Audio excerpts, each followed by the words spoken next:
everyone! It's me, Angel. Welcome to my YouTube channel. Ang channel na kung saan bawal ang fake news. Para sa ating mga SSS pensioners dyan, meron pong anunsyo kahapon si SSS guys. At ang sabi dito, attention all pensioners scheduled for ACOP or Annual Confirmation of Pensioners Program. For the month of June 2024, you may now submit your compliance before the end of the month to ensure continuous receipt of your payment. So, sabi ko nga sa inyo guys, diba, huwag niyong hintayin matapos ang buwan bago kayo mag-comply ng iyong ACOP. Okay? So, ngayon pa lang, June 1, of course, mag-comply na kayo guys. Umpisahan nyo nang mag-comply para makaiwas po tayo guys, makaiwas kayo dun sa mga stop, no, sa pagtigil ng inyong monthly pension. Alright, so sino-sino ba dapat ang mag-comply ng ACOP for this month of June? Okay? Kung ikaw po ay retirement pensioners residing abroad and or total disability pensioners, so ang schedule ng compliance mo guys, birth of month of the pensioner or member. No? So kung ang birth month mo is ngayong June 2024, so ikaw ay dapat mag-comply ng ACOP. For death survivor pensioners naman or dependent children under guardianship, ang schedule of compliance, birth month of the deceased member. So for example guys, yung deceased member, birthday niya ng June. So mag-comply din po kayo ngayong June. Okay? Kayo po ay dapat mag-comply. Ngayon, ilang taon ba dapat ang mag-comply ng ACOP?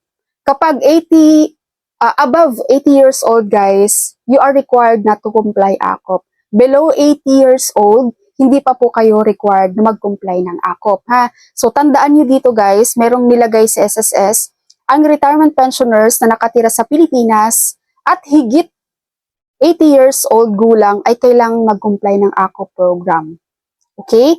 Tapos, another one, ang retirement pensioners na death survivorship pensioners rin ay kailangang magsumiti ng dalawang hiwalay na ACOP reply forms. Okay? Basahin nyo ng maigi guys ha, baka pasok kayo dito sa pangalawa, yung kailangan dalawang ACOP forms yung pipilapan nyo.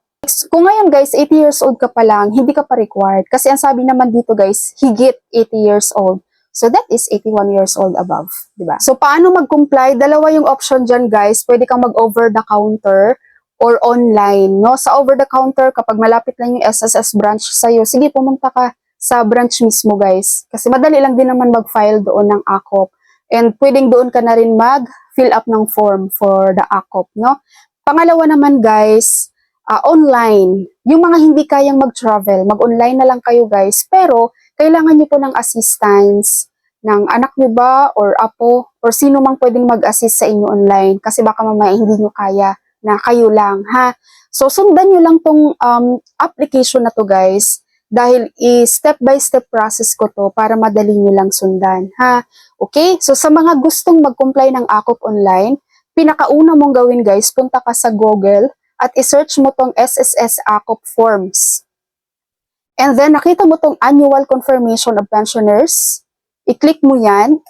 Pag-click mo yan, guys, ito na siya. Makikita mo na yung ACOP forms. So, ito na yung pipil-upan mo. Ang kailangan mong gawin dito, nakita mo tong download. Yan, i-download mo to guys, tapos i-save mo saan gustong i-save. Then, ipaprint mo siya, no? Pag na-print na, tsaka mo na pipil-upan. Alright? Pangatlo, pag na-fill-upan mo na lahat, balik ka po sa Google at i-search mo tong SSS. And then, ito yung kanyang website ni SSS. So, ito yung website ni SSS. Scroll down mo lang siya sa baba. Makikita mo tong branch directory. Ito, branch directory guys. Nandito yung mga email ni SSS per branch. No? So, dito ka kukuha ng email.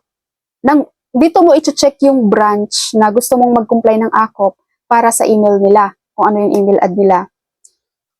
Pag click mo na yung branch directory, ganito yung lalabas. So, merong region, tsaka branch. So, pipili ka dito. For example, ako, ang pipiliin ko region NCR, National Capital Region.